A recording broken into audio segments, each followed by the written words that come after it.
शरद पवार जी आएंगे उनके साथ। हमने अरविंद केजरीवाल और संजय सिंह की भी मांग की है, हो सकता है कि वो दोनों भी आ जाए। अगर आएंगे तो 4-4 तक जाएंगे। हमारी कोशिश है कि दोनों भी मुमरा यानी तीनों मुमरा पहुंच जाए। थोड़ी भी देर तक उन्होंने बयान किया तो मुमरा के लिए अच्छा हो, ये हमारी सोच है। और हम जनता से भी कह रहे हैं कि आप भी घर से उतर के मीटिंग को आइए। जनता ने भी इनके विचार सुनने चाहिए। अगर देश की लड़ाई के लिए सब लोग आगे बढ़ के लड़ रहे हैं तो हमारा तो सिर्फ काम इतना है कि कुर्सी पे आके बैठने का। अगर उतना भी हम नहीं कर सके तो फिर लड़ाई का कोई मतलब नहीं। और मुझे खुशी की बात है ये है कि जो गारंटी इंडिया अलायंस ने दी है, खास करके मैं महिलाओं को बताना चाहता हूँ कि 500 रुपये में गैस मिले, जो आज 1160 रुपये में मिल रहा है। पेट्रोल डीजल के काम कम हो जाएंगे। जीएसटी फिर से रिवाइज हो जाएगा, जो 18%, 28%, 38% है वो बिल्कुल खत्म किया जाएगा। और जो भी स्लैब है 15% के नीचे आ जाएगा। 15% के ऊपर एक भी स्लैब नहीं है। फिर दूसरी जो ये है कि हर औरत के पास जिसके पास पीला कार्ड है उसको महीने को 8,500 रुपया घर पे मिलेगा। कितना? 8,500 रुपया हर गरीब महिला को मिलेगा। हर नौजवान को 1 लाख रुपया, अगर वो ग्रेजुएट है तो उसको 1 लाख रुपया स्टाइपेंड मिलेगा। नौकरी नहीं है तो उसको 1 लाख रुपया स्टाइपेंड मिलेगा। फिर आरक्षण जो है उसकी मर्यादा 50% से बढ़ाई जाएगी।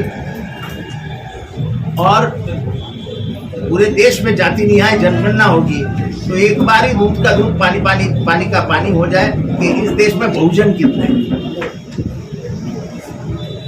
फिर महिलाओं के लिए वसति गृह बांधे जाएंगे, जिसको हम हॉस्टल्स कहते हैं, ताकि उनको पढ़ाई के लिए, विद्या के लिए सुविधा हो जाए। मनरेगा जो है मजदूरों को कम से कम 400 रुपया दिन का दिया जाए। अगर वो मनरेगा पे काम करता है तो उसको कम से कम 400 रुपये दिए जाएंगे। फिर 30,000 नौकरियां पहले 2 महीने में दी जाएंगी। 30 लाख हाईकोर्ट और सुप्रीम कोर्ट में जितने भी जगह खाली है वो तुरंत भर दिए जाएंगे। जितने भी government colleges, MBBS, BE, engineering college में जितने भी प्रोफेसर के पद खाली है वो 2 महीने में भर दिए जाएंगे। ये बहुत बड़ा वारंटी का हमने ये निकाला है। और ज़्यादातर ये लोग तलवार देते हैं हाथ में, हम कलम देंगे। हम तलवार के ऊपर भरोसा नहीं रखते, हम कलम के ऊपर भरोसा रखते हैं। हम हर आदमी कलम लेके अपनी तालीम पूरी करने के लिए हम उसके हाथ में कलम देंगे, ताकि तो वो तलवार को खत्म कर सके। सर, एजुकेशन में फीस को लेकर के प्राइवेट स्कूल्स में बहुत ज़्यादा, तो गवर्नमेंट स्कूल की इस तरीके की हालत है कि पढ़ाने के लिए बच्चे नहीं भेज सकते, तो इसमें क्या करें? इसमें क्या हो गया है कि हमारे यहाँ भी लोगों को शौक है कि अपने बच्चे होराइजन में जाएं, अपने बच्चे सिंगानिया में जाएं। तो हम भी गवर्नमेंट स्कूल में बच्चों को भेजने से हिचकिचाते हैं। अभी हम ये बोलेंगे कि मेरा बाप भी गवर्नमेंट स्कूल में पढ़ा था, तो आप बोलेंगे तुम क्यों नहीं पढ़े। तो हर बाप और माँ की तमन्ना होती है कि मेरा बच्चा इंग्लिश स्कूल में जाए, थोड़ा सा इंग्लिश सीख ले, तो ताकि भविष्य में उसके तकदीर में वो आगे बढ़ जाए। बाकी तो कुछ है नहीं।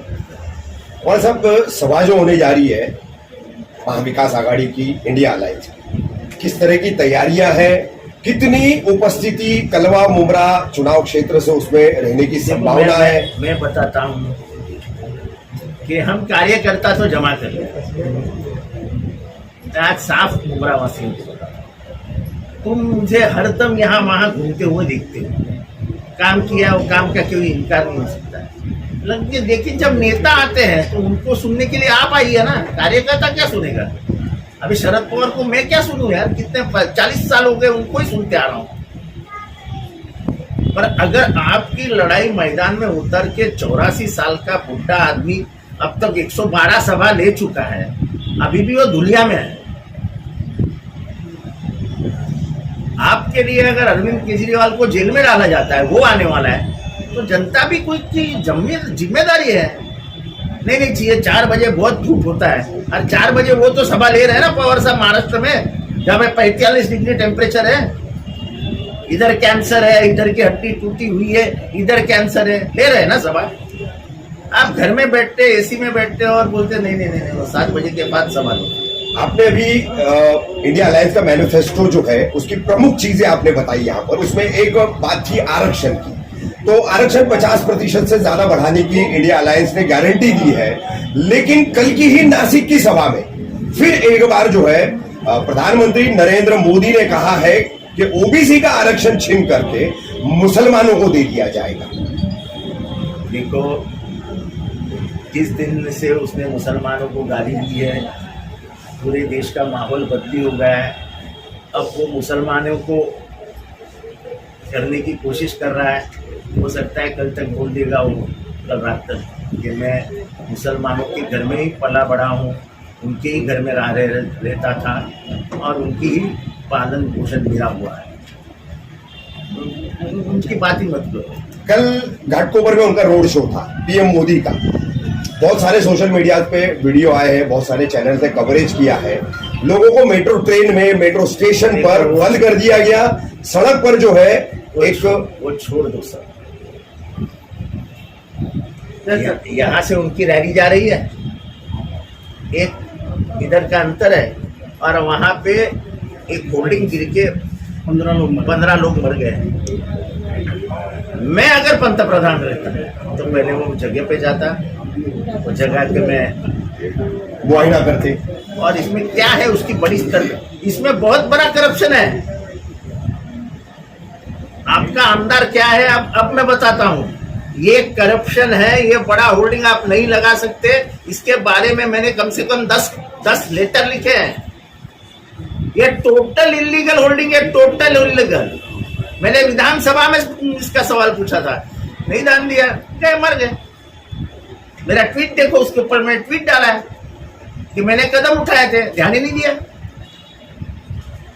CAA के लिए जो है मोदी सरकार कह रही है कि इसे कोई हटा नहीं सकता। तो इंडिया अलायंस अगर आती है तो CAA क्या हटाया जाएगा, क्या किया जाएगा? आप ये सवाल कैसा पूछ सकते हैं? हमारे मैनिफेस्टो में है क्या? CAA ये कितना गंदा कानून है। ये सबसे ज्यादा अगर किसी ने महाराष्ट्र में बात की है तो वो आपका आमदार जितेंद्र आव्हाड है। जितने मैंने सभाएं महाराष्ट्र में की है, शायद ही किसी ने की है। कोई मुस्लिम नेता भी ने भी इतनी सभाएं नहीं की। जालना, बीड, औरंगाबाद, नगर, अमरावती, नागपुर, ऐसे कौन से जिले जाके मैं महासभा नहीं किया। और उसके बाद कोरोना आ गया तो सब खत्म हो गया। लेकिन मैं तुमको बोलता, 370 का कलम क्यों हटाया गया और उसकी क्यों इतनी ज्यादा बवाल हो गया?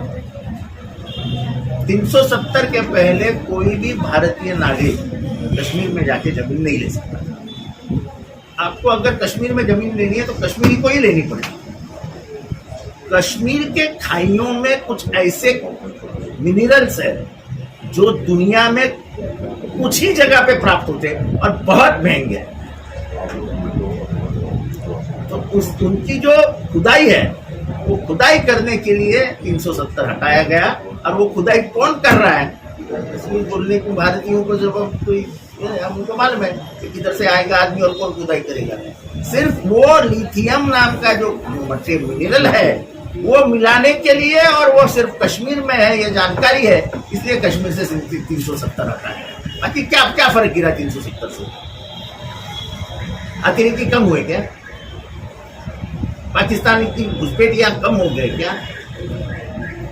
जितने घुसखोर घुसने, जितने मारने वाले घुसते ही है। पाकिस्तान की सुरक्षा में कुछ फर्क हुआ क्या? अभी बोल रहे हैं आज उनका नया मसला शुरू हुआ, पाक कश्मीर हम ले लेंगे। तो अब तक किसने रोका था उन्हें? कोई रोक के रखा था क्या? मजाक है क्या? पीओके ले लेंगे, वो इंटरनेशनल मुद्दा बन गया है। मेरे भारत के लोगों को कुछ समझता ही नहीं, ऐसा बीजेपी के लोगों को सब लगने लगा है। ये सब भारतीय दिमागी पागल है, इनको कुछ भी बोल दो। कल ले लो ना पीओके, कल हम तुम्हारे साथ हैं, चलो ले लो पीओके। हंसने वाली बात करते हैं यार। सर, अंत में सभा को लेकर फिर एक बार आपके चुनाव क्षेत्र के लोगों से क्या कहेंगे? कुछ नहीं, आके नीचे उतरो और सभा सुनने को आओ। नेता आते हैं तुम्हारे से बात करने के लिए, तुम बैठते हो घर पे, कार्यकर्ता आके बैठता है कुर्सी पे, तो हमारा ही कार्यकर्ता है। क्या फायदा मीटिंग का? उससे अच्छा तो मीटिंग ना लेना। मैं तो बोलता हूँ मीटिंग लेने का ही नहीं। अगर तुमको जरूरत ही नहीं है कार्यक्रम नेताओं को सुनने की, तो नेता भी घर बैठेगा, क्यों धूप में मरेगा यार? 84 साल का हमारा बुढ़ा मौत से खेल रहा है वो तुम्हारे लिए। मतलब आपका कहना है वो अपनी जिम्मेदारी निभा रहे हैं और वोटर, आवाम, नागरिक अपनी जिम्मेदारी निभाए? बिल्कुल निभाते ही नहीं है।